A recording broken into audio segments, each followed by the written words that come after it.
গত ৯ মাস ধরে বাংলাদেশে যে বিষয়গুলো সমাজ সংসারে, রাজনীতিতে, অর্থনীতিতে, পথে ঘাটে মাঠে আলোচিত বিষয় ছিল, সেগুলো বলতে গেলে ছাইচাপা পড়ে গেছে। আমরা শেখ হাসিনার বিচার, আওয়ামী লীগের বিচার, আওয়ামী লীগের নিষিদ্ধ হওয়া,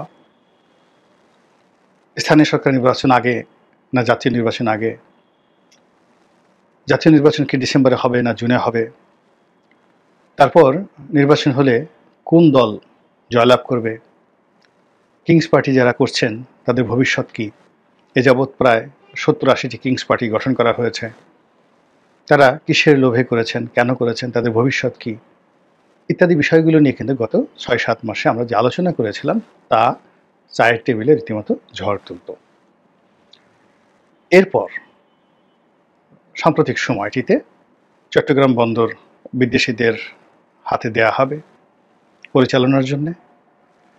তারপর চট্টগ্রামে যে উন্নয়ন, সেই উন্নয়নের নতুন মাইল ফলক স্থাপিত হচ্ছে, আরেকটি বড় ব্রিজ তৈরি হচ্ছে কর্ণফুলী নদীর উপর, সেটি নিয়ে আলোচনা হচ্ছে। তারপর যে করিডর, মানবিক করিডর, রোহিঙ্গাদের জন্য, আরাকান আর্মির জন্য বাংলাদেশ সরকার একটা মানবিক করিডর দেবে জাতিসংঘ এবং আমেরিকার প্রেসক্রিপশনে। এরপর চট্টগ্রাম অঞ্চলে, তারপর কক্সবাজার অঞ্চলে আমেরিকান সৈন্যদেরকে দেখা যাচ্ছে, এগুলো নিয়ে খুব আলাপ আলোচনা হচ্ছে। এরকম অসংখ্য আলাপ আলোচনা যেগুলো নিয়ে আমরা পক্ষে বিপক্ষে যুক্তিতর্ক উপস্থাপন করতাম, তারপরে এগুলো নিয়ে তর্কাতর্কি করতাম। আমরা বলতাম যে বিএনপির সঙ্গে জামাতের হঠাৎ করে এরকম সম্পর্ক খারাপ হলো কেন, আওয়ামী লীগ যতক্ষণ পর্যন্ত নিষিদ্ধ হয়নি ততক্ষণ পর্যন্ত আমরা ক্যালকুলেশন করতাম যে জামাতের সঙ্গে কি আওয়ামী লীগের বন্ধুত্ব হবে নাকি বিএনপির সঙ্গে আওয়ামী লীগের বন্ধুত্ব হবে। আমরা আলোচনা করতাম বাংলাদেশের রয়ের এজেন্ট কারা কারা, ভারতের দালাল কারা কারা, দিল্লির কথায় কারা বাংলাদেশ চালাচ্ছে। আমরা আমেরিকান লবিস্ট যারা আছেন বাংলাদেশে, আমেরিকার যারা লোকজন রয়েছে তাদেরকে নিয়ে আলাপ আলোচনা করতাম। এখন এইরকম যে গত ৭ মাসের যদি এরকম ১,০০০টি প্রসঙ্গ নিয়ে আমরা আলাপ আলোচনা করে রাজনীতির যে মাঠ এবং ময়দান সরগরম করে রাখতাম, এই পুরো বিষয়টি গত ৪-৫ দিন ধরে দুটো বিন্দুতে এসে থেমেছে। সমস্ত অর্থাৎ ১,০০০ ইস্যু দুটো বিন্দুতে এসে গেছে। একটা বিন্দুর নাম জেনারেল ওয়াকারুজ্জামান, আরেকটি বিন্দুর নাম ডক্টর মোহাম্মদ ইউনূস। এই দুটো বিন্দুর সামনে পেছনে উপরে নিচে কেউ নাই, কিচ্ছু নেই, সব কিছু ধামাচাপা পড়ে গেছে। এখন বক্তব্য হলো কে থাকবেন, ডক্টর মোহাম্মদ ইউনূস থাকবেন ক্ষমতায় নাকি জেনারেল ওয়াকারুজ্জামান থাকবেন, কে জিতবেন, ডক্টর মোহাম্মদ ইউনূস না জেনারেল ওয়াকার, কে ভালো হবে আমাদের জন্য, ডক্টর মোহাম্মদ ইউনূস নাকি ওয়াকার, তারপর কে বেশি জনপ্রিয়, ডক্টর মোহাম্মদ ইউনূস নাকি ওয়াকারুজ্জামান, ইউনূসের সঙ্গে কারা কারা আছেন, ওয়াকারুজ্জামানের সঙ্গে কারা কারা আছেন, এই বিষয়গুলো নিয়ে কিন্তু ভীষণ রকম আলোচনা হচ্ছে। এর কারণ হলো যে শুধু আমাদের দেশ নয়, সারা দুনিয়াতে সামরিক বাহিনী খুবই গুরুত্বপূর্ণ একটি অঙ্গ রাষ্ট্রের। বিশেষ করে যে সকল তৃতীয় বিশ্ব রয়েছে সেখানে সেনাপ্রধান, সেনা বাহিনী তাদের সঙ্গে আসলে কোনো রাজনৈতিক দল বা রাজনৈতিক পক্ষ সংঘাতে জড়ায় না, এমনকি আমেরিকাতেও নয়। পুতিন জড়িয়েছিলেন তার দুজন জেনারেলের সঙ্গে, এবং দুজন জেনারেল কি এমন একটা অবস্থায় পৌঁছে গিয়েছিল যে পুতিন মারা যেতে পারতেন। এর কারণ হলো তার যে ভাড়াটিয়া ভাগনার বাহিনী, তাদের সঙ্গে যখন তাদের মতদ্বৈততা শুরু হলো তখন তারা ইউক্রেনের যুদ্ধের ময়দান ছেড়ে পুরো মস্কো আক্রমণ করার জন্য মস্কোর দিকে তারা ধাবিত হতে থাকলো। এটা মিস্টার পুতিনের জন্য একটা বিরাট সমস্যা ছিল, এবং সেই সমস্যা তিনি সেই ভাগনার বাহিনীর প্রধানকে কৌশলে নিয়ে তাকে মেরে ফেলে সমস্যার সমাধান করেছেন। একইভাবে তার একজন খুব শীর্ষ জেনারেল যেখানে এই ইউক্রেন যুদ্ধের বিরোধিতা করেছিল, তাকেও তিনি শেষ করে দিয়েছেন। কিন্তু সমস্যা হয়েছিল বারাক ওবামার সময়। বারাক ওবামার সময়টিতে বারাক ওবামার সাথে তখন জয়েন্ট চিফ অফ স্টাফ এর সাথে, অর্থাৎ যিনি ৩ বাহিনীর প্রধান, তো তার সঙ্গে বারাক ওবামার একটা মতদ্বৈততা শুরু হয়ে গেল, এবং এটা নিয়ে কিন্তু বারাক ওবামাকে প্রচণ্ড রকম ঝামেলা পোহাতে হয়েছিল। একইভাবে থাইল্যান্ডে থাকসিন সিনাওয়াত্রার সঙ্গে এবং তার বোনের সঙ্গে তৎকালীন সেনাপ্রধানের মতদ্বৈততা হলো, ফলে তার বোনকেও ক্ষমতা হারাতে হয়েছে, সিনাওয়াত্রাকে ক্ষমতা হারিয়ে দেশ ত্যাগ করতে হয়েছে। পাকিস্তানে একের প্রথম থেকে গভর্নর জেনারেল সেই যিনি ছিলেন তার সঙ্গে আইয়ুব খানের গণ্ডগোল হলো, পাকিস্তানের প্রধানমন্ত্রীর সঙ্গে আইয়ুব খানের গণ্ডগোল হলো, আইয়ুব খান জিতে গেলেন। আইয়ুব খান যখন আবার সামরিক বেশ ছেড়ে বেসামরিক রাষ্ট্রপতি হলেন, তার সঙ্গে ইয়াহিয়া খানের গণ্ডগোল হলো, তাকে ক্ষমতা ছেড়ে গিয়ে ইয়াহিয়া খানের হাতে ক্ষমতা দিতে হলো। তারপরে মুক্তিযুদ্ধের পরে পরিবর্তিত পরিস্থিতিতে সমস্ত পাকিস্তানে জেনারেল ভুট্টো মানে অবিসংবাদিত নেতা হয়ে গেলেন, এবং তার জনপ্রিয়তা, তার প্রভাব প্রতিপত্তি মোহাম্মদ আলী জিন্নাহর চেয়ে বড় হয়ে গেল। কিন্তু তার সঙ্গে গণ্ডগোল লেগে গেল জিয়াউল হকের, সেনাপ্রধান। এবং জিয়াউল হক কি বলবো, শেখ হাসিনার একেবারে একান্ত বিশ্বস্ত অনুগত যদি কোনো সেনাবাহিনী প্রধান যেমন জেনারেল আজিজকে ধরা হয়, জেনারেল আজিজ শেখ হাসিনার জন্য সব কিছু করতে পারতেন। তো এরকম ভুট্টো সাহেবেরও খুব অনুগত ছিলেন কিন্তু জিয়াউল হক। কিন্তু তার সাথে যখন দ্বন্দ্ব সংঘর্ষ শুরু হলো, সেই জিয়াউল হকের কাছে তাকে ক্ষমতা মানে হারাতে হলো এবং ফাঁসিতে ঝুলতে হলো। তারপর জিয়াউল হকের পরে নওয়াজ শরীফ এলেন। তো নওয়াজ শরীফের ক্ষমতা গেল, জেনারেল পারভেজ মোশাররফ আসলেন ক্ষমতায় এবং 9 বছর তিনি ক্ষমতা ভোগ করলেন। আবার সেই পারভেজ মোশাররফের সঙ্গে তৎকালীন সেনাপ্রধানের সঙ্গে তার গণ্ডগোল হলো, তিনি যখন বেসামরিক প্রেসিডেন্ট হয়ে গেলেন, তাকে ক্ষমতা হারাতে হলো, বিশেষ করে কারগিল যুদ্ধ নিয়ে। এবং সর্বশেষ এর মধ্যে আবার সেনাবাহিনীর সাথে গণ্ডগোল করে বেনজির ভুট্টো 2 দফায় ক্ষমতা হারালেন, আসিফ আলী জারদারি ক্ষমতা হারালেন, বেনজির ভুট্টো তো প্রাণই দিয়ে দিলেন, মারা গেলেন। এরপর তিনি যেটা করলেন যে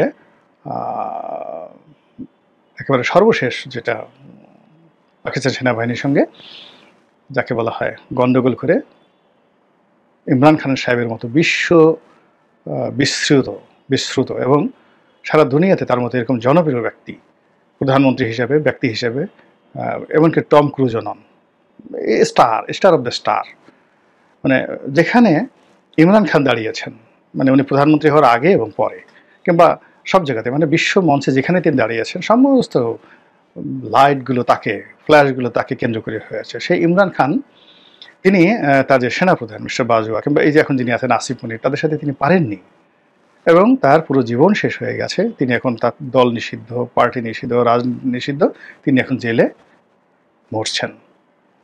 আপনি যদি পাকিস্তানের ছেড়ে ভারতে যান, এটা এত বড় একটা গণতান্ত্রিক দেশ, সেখানেও সেনাবাহিনীর সঙ্গে ইন্দিরা গান্ধীর যখন মতদ্বৈততা হলো, সেখানে ইন্দিরা গান্ধীকে কিন্তু পরাজিত হতে হয়েছিল, সেনাবাহিনীর সঙ্গে তাকে আত্মসমর্পণ করতে হয়েছিল।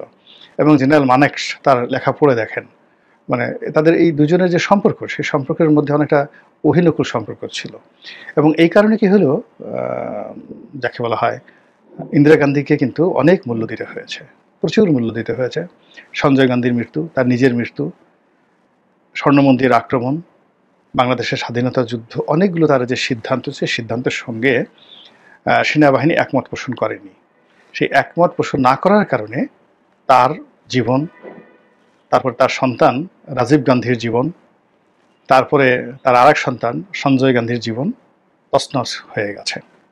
এবং এই ঘটনা থেকে পরবর্তীতে যারা, অর্থাৎ রাজীব গান্ধীর পরে যারা ক্ষমতা এসেছেন, সেখান থেকে আজ অবধি মিস্টার নরেন্দ্র মোদী পর্যন্ত, তারা কিন্তু সেনাবাহিনীর সঙ্গে কখনো কন্ট্রাডিকশনে যায়নি। এমনকি এই যে পাকিস্তান ভারত যুদ্ধ হলো, পুরো রাজনৈতিক নেতৃত্ব চাচ্ছিল যে এই যুদ্ধটি আর কিছুদিন চলুক, কিন্তু ভারতের সেনাবাহিনী সেটা চায়নি। এবং ভারতের সেনাপতিরা, সাবেক এবং বর্তমান, তারা সরাসরি মিস্টার নরেন্দ্র মোদীকে যে ভাষা আক্রমণ করেছেন এবং যেভাবে সমালোচনা করেছেন, এবং কাশ্মীরের দায়িত্বরত একজন লেফটেন্যান্ট জেনারেল যেভাবে তাকে গ্রেপ্তার করা হয়েছে, তিনি সরাসরি অস্বীকার করেছেন যে এই যুদ্ধ তিনি করবেন না। ফলে কি হলো দেখুন, যুদ্ধ শুরুর 24 ঘন্টার মধ্যে ভারতকে উদ্যোগী হয়ে আমেরিকার কাছে প্রস্তাব দিয়ে এই যুদ্ধ বন্ধ করতে হয়েছে। এখানে ইন্ডিয়ান মিলিটারি সেটা চাচ্ছিল না। তো ভারত, পাকিস্তান থেকে শুরু করে আমেরিকার যদি এই অবস্থা হয়, তাহলে সেক্ষেত্রে আমাদের বাংলাদেশ বেসিক্যালি পাকিস্তান মিলিটারি একটা ডুপ্লিকেট কপি। অর্থাৎ আমাদের যে ট্রেনিং, আমাদের যে ড্রেস কোড, সেনাবাহিনীর যে ড্রেস কোড, আমাদের যে আর্মস, আমাদের যে যা কিছু আছে, ইভেন আমাদের সিভিল সার্ভিস, সিভিল সার্ভিস কিন্তু ইন্ডিয়ান সিভিল সার্ভিসের মতো না, এটা সিএসপি, পাকিস্তান সিভিল সার্ভিসের আদলে। আমাদের যে জুডিশিয়ারি, এই জুডিশিয়ারিতে এলাহাবাদ হাইকোর্টের চাইতে লাহোর হাইকোর্টের রেফারেন্সগুলো আমরা বেশি ব্যবহার করি। এবং আমাদের যে লিগেসি রয়েছে, জুডিশিয়ারি যে লিগেসি রয়েছে, সেখানে পাকিস্তানের যে ধারাবাহিকতা রয়েছে সেটা কিন্তু ইন্ডিয়ান সুপ্রিম কোর্টের যে ধারাবাহিকতা সেটা আমরা কিন্তু অনুসরণ করি না, এমনকি ব্রিটিশ ল আমরা অনুসরণ করি না। তো আমাদের সেই যে পাকিস্তান ঘরানার যে সেনাবাহিনী, যে আমলাতন্ত্র, যে ট্রেনিং এবং যে মন এবং মানসিকতা আমাদের সেনাবাহিনী ধারণ করে, সেখানে এই সেনাবাহিনীকে চ্যালেঞ্জ জানিয়ে কোনো রাজনৈতিক শক্তি বাংলাদেশে টিকেননি, এমনকি বঙ্গবন্ধু শেখ মুজিবুর রহমান সাহেবও নন, তিনি টিকতে পারেননি। এবং এই সেনাবাহিনীর সবচেয়ে জনপ্রিয় কর্মকর্তা জেনারেল জিয়াউর রহমান সবচেয়ে জনপ্রিয় সেনাবাহিনীর মধ্যে, এখন পর্যন্ত এরকম কোনো জেনারেল জনপ্রিয় হননি। কিন্তু তারপরেও কেবলই মাত্র রাজনৈতিক কারণে তিনি যে বিরোধিতার মুখোমুখি হয়েছেন, যে কু, তাকে অসংখ্য কু বলা হয়ে থাকে, প্রায় মোর দ্যান 40টি কু তিনি মোকাবেলা করেছেন এবং সর্বশেষ তিনি প্রাণ দিয়েছেন। এরশাদ জামানত একই অবস্থা। এরশাদ যতদিন পর্যন্ত সেনাবাহিনীর সঙ্গে ভালো সম্পর্ক ছিল তিনি ক্ষমতায় ছিলেন, কিন্তু জেনারেল নুরুদ্দিন খান যখন সেনাপ্রধান হিসেবে তার হুকুম মানতে অস্বীকার করলেন, সঙ্গে সঙ্গে তাকে কিন্তু চলে যেতে হয়েছে, একদিনও টিকতে পারেননি। এরপর বেগম খালেদা জিয়া। তো বেগম খালেদা জিয়া 2005 মানে 1 থেকে 2006 পর্যন্ত তিনি যে দাপটের সঙ্গে সবকিছু পরিচালনা করেছেন এবং অর্থবিত্ত, শৌর্য, ক্ষমতা তিনি এবং তার সন্তান মিলে মানে পুরো রাজনীতির এরকম একটা যাকে বলা হয় রুট তৈরি করে ফেলেছিলেন যে তার কাছে মনে হয়েছিল সবই তার। এবং সেনাবাহিনী তিনি যাদেরকে নিয়োগ দিয়েছিলেন, জেনারেল মইনু আহমেদ থেকে শুরু করে, মানে যেমন তারিক সিদ্দিকী সাহেব সবকিছু দেখতেন শেখ হাসিনার জামানাতে, তদ্রূপ সাইদ ইস্কান্দার সাহেব সেনাবাহিনীর সমস্ত বড় বড় রিক্রুটমেন্টগুলো তিনিই করতেন। তার ঘনিষ্ঠজন বা তার বোধহয় ভাই এরকম কিছু একটা হবে, জেনারেল মাসুদ উদ্দিন। তারপরে আবার জেনারেল মইনু আহমেদও সেই সাইদ ইস্কান্দার সাহেবের পছন্দের লোক। তো এত কিছু সাজানোর পরেও কিন্তু সেই সেনাবাহিনীর হাতেই তাদের পতন হয়েছিল, তারা থাকতে পারেননি। আবার শেখ হাসিনার কথা চিন্তা করেন। শেখ হাসিনা 2014 সনের পর থেকেই সেনাবাহিনীকে একেবারে নিজস্ব ঘরানার বাহিনী বানানোর জন্য তিনি সর্বোচ্চ চেষ্টা করতে থাকলেন। তিনি প্রথমে ইকবাল করিম ভূঁইয়াকে পেলেন। তো তিনি যখন ইকবাল করিম ভূঁইয়া দায়িত্ব নিলেন, তিনি ছিলেন one of the smartest, professional এবং জনপ্রিয় সেনা কর্মকর্তা। কিন্তু 2014 সনে এই ইকবাল করিম ভূঁইয়ার নেতৃত্বেই একটি যাকে বলা বিনা প্রতিদ্বন্দ্বিতার নির্বাচন হয়। এরপরে জেনারেল ইব্রাহিম করিম ভূঁইয়া, তার স্ত্রী, তার আত্মীয় স্বজনদেরকে সেনাবাহিনীর মধ্যে কালার্ড করার জন্য চাণক্য নীতি প্রয়োগ করে যা করার সব কিছু শেখ হাসিনা করেছেন। ফলে আমরা বাইরে থেকে জেনারেল ইব্রাহিম করিম ভূঁইয়াকে যেভাবে জানি, তারপর তার যে অতীত রেকর্ড, সেই রেকর্ড হিসেবে তাকে যেভাবে জানি, সেনাবাহিনীর ভিতরে কিন্তু তার সম্পর্কে যে ধারণা, সেটি তার যে 2013 সন পর্যন্ত তার যে ক্যারিয়ার এবং 2013 সনের পর আজ অবধি তার যে ক্যান্টনমেন্টের বাইরে যে ক্যারিয়ার, এটার সঙ্গে মানে আপনি যদি রাওয়া ক্লাব ধরেন, সেনা ক্যান্টনমেন্টের ভিতরে ধরেন, এগুলোর মধ্যে কন্ট্রাডিকশন হয়। এবং এই জিনিসটি শেখ হাসিনা করে দিয়েছেন যে জীবনে যেন সে আর মাথা উঁচু করে দাঁড়াতে না পারে। এরপরে তিনি সেই যাকে সেনাপ্রধান বানালেন, যাদেরকে তিনি বানালেন, প্রায় সবাইকে তিনি একেবারে যাকে বলা হয় নিজের ঘরের মানুষ, আরও যদি ছোট করে বলেন গৃহভৃত্যের মতো তিনি ব্যবহার করার চেষ্টা করেছেন। যেভাবে তিনি বেনজিরকে বানিয়েছিলেন, যেভাবে তিনি শহীদুল হককে বানিয়েছিলেন, অর্থাৎ পুলিশের আইজিদেরকে তিনি যেভাবে ব্যবহার করতেন, সেনাবাহিনী প্রধানকেও তিনি সেইভাবে ব্যবহার করার জন্য সর্বোচ্চ চেষ্টা করেছেন। এবং চেষ্টা করে তিনি যখন একেবারে তৃপ্তির ঢেকুর তুলেছেন যে এরপরে আর কিছু করার নেই, এবং তিনি জেনারেল ওয়াকারুজ্জামান, যিনি তার আত্মীয় এবং নিকট আত্মীয়, ওয়াকারুজ্জামান সাহেবের শ্বশুর, তিনি সেনাপ্রধান ছিলেন এবং one of the brilliant officer general Mustafizur Rahman, তো তার মেয়ের জামাই, তো তাকে তিনি সেনাপ্রধান নিয়োগ করলেন। এবং তাকে নিয়োগ করে তিনি যখন শান্তিতে চোখ বুজে নিশ্চিন্তে ঘুমোতে যাবেন, এবং এই যে ছাত্র আন্দোলন যখন খুব দানা বাঁধল, তিনি যদি সেনাবাহিনীকে না নামিয়ে তিনি যদি পুলিশের উপর এবং তার ছাত্রলীগের উপর সেই দায়িত্ব দিত, ক্যাজুয়ালিটি বাড়তো, কিন্তু তার সফল হওয়ার সম্ভাবনা খুব বেশি থাকতো। এই কারণে তিনি ইতিপূর্বে অনেক খেলা খেলেছেন। 2015-16 সালে তিনি সেই বিএনপির জ্বালাও পোড়াও আন্দোলন, যেটাকে আওয়ামী লীগ বলে, সেটাকে দমন করার জন্য বিএনপি যদি একটা অকারেন্স ঘটাতো, আওয়ামী লীগ 10টা অকারেন্স ঘটাতো এবং বিএনপির ঘাড়ে চাপিয়ে দিত। তো এই জিনিসগুলো তিনি ছাত্রলীগকে দিয়ে করাতে পারতেন, এই কাজগুলো তিনি পুলিশকে দিয়ে করাতে পারতেন, এবং পুলিশ মানে তার জন্য যে অন্তঃপ্রাণ ছিল, পুলিশ সব কিছু তছনছ করে ছেড়ে দিত। কিন্তু তিনি কি করলেন, তার আপনজনদেরকে সেখান থেকে সরিয়ে নিলেন। কেন নিলেন, কিভাবে নিলেন? তিনি এই পুরো দায় দায়িত্বটা ছেড়ে দিলেন জেনারেল ওয়াকারুজ্জামান এবং সেনাবাহিনীর হাতে, এবং সেখানেই সেই জেনারেল ওয়াকারুজ্জামানই তাকে ক্ষমতাচ্যুত করলেন। এটাই হলো নিয়তি।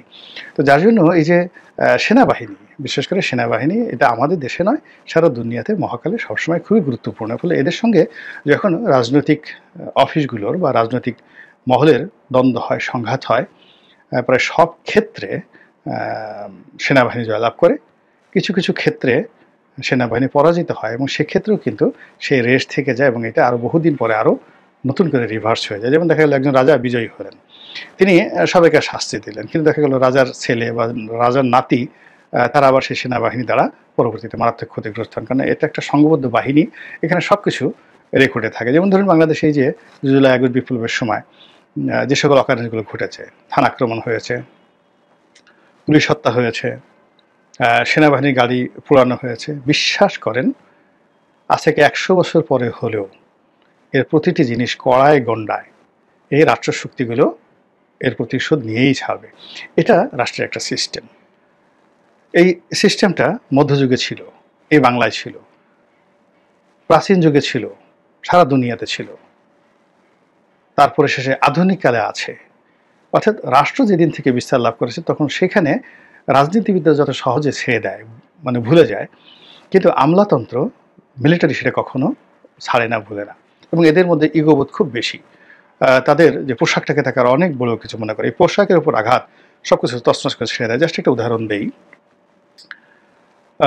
এই যে জুলাই আগস্ট বিপ্লবের পর একজন সেনাপ্রধান, তিনি পালিয়ে যেতে চাচ্ছিলেন, এবং খুব অসহায়ভাবে তিনি যখন তার সাবেক সহকর্মীদেরকে বললেন যে আমি এর থেকে লাভ কি, আমি চলে যাই নিরাপদে, তখন সবাই বলল যে আপনি যাবেন কেন, আমরা আছি না, থাকেন আপনি।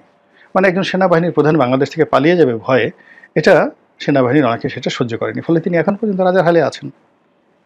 এমনকি সেই 2024 সনের যে নির্বাচনে যে সকল সেনা কর্মকর্তাদেরকে শেখ হাসিনা মনোনয়ন দিয়েছিলেন কিংস পার্টির লোক হিসেবে, সবাইকে ধরা হয়েছে। আপনি একজনকে ধরতে পারছেন? আমি নাম বললাম না, যাদেরকে মানে সেনাবাহিনীর বা সেনা গোয়েন্দাদের সুপারিশে শেখ হাসিনা নিয়েছিলেন, এবং যারা কেউ পাশ করতেন না। এর কারণ হলো ওখানে আওয়ামী লীগের বিদ্রোহী প্রার্থী ছিল, কিন্তু সেনাবাহিনী তাদেরকে সিল পিটিয়ে পাশ করে নিয়ে আসে 2014 সনের নির্বাচনে। এইরকম যে সকল সেনা কর্মকর্তা, একমাত্র ব্যারিস্টার শাহজাহান ওমর, তিনি তো মানে একটা সিজেন্ট বিএনপির রাজনীতিবিদ ছিলেন, পরে আওয়ামী লীগে যোগদান করেছেন, তিনি ছাড়া অন্য কোনো সেনা কর্মকর্তা কি সেই এমপি হয়েছেন? এই জন্য তাদেরকে গ্রেপ্তার করে জেলখানায় ভরা হয়েছে। দেখান তো, সবাই তো বাপের বেটার মধ্যে ঘুরে বেড়াচ্ছে, যার যার বাসাতে বসে বসে পায়ের উপর পা তুলে পোলাও কুমড়া খাচ্ছে। এটা হলো তাদের একটা ঐক্য। তো সেই দিক থেকে ডক্টর মোহাম্মদ ইউনূস, তিনি ইজ এ সিঙ্গেল পার্সন। তো সিঙ্গেল পার্সন হিসেবে তার যে জনপ্রিয়তা যেটা আছে, সেটা অসংগঠিত। আর অন্যদিকে যেটাকে বলা হয় জেনারেল ওয়াকারুজ্জামান, তার যে জনপ্রিয়তা, এটা সংঘবদ্ধ, সিমেন্টেড। তো কাজেই সিমেন্টেড জনপ্রিয়তার সঙ্গে যাকে বলা হয় অসংবদ্ধ জনপ্রিয়তা কখনোই পেরে ওঠে না। সময় খুব দ্রুত যাচ্ছে, সময় সব কিছুর উত্তম মীমাংসা করে দেয়।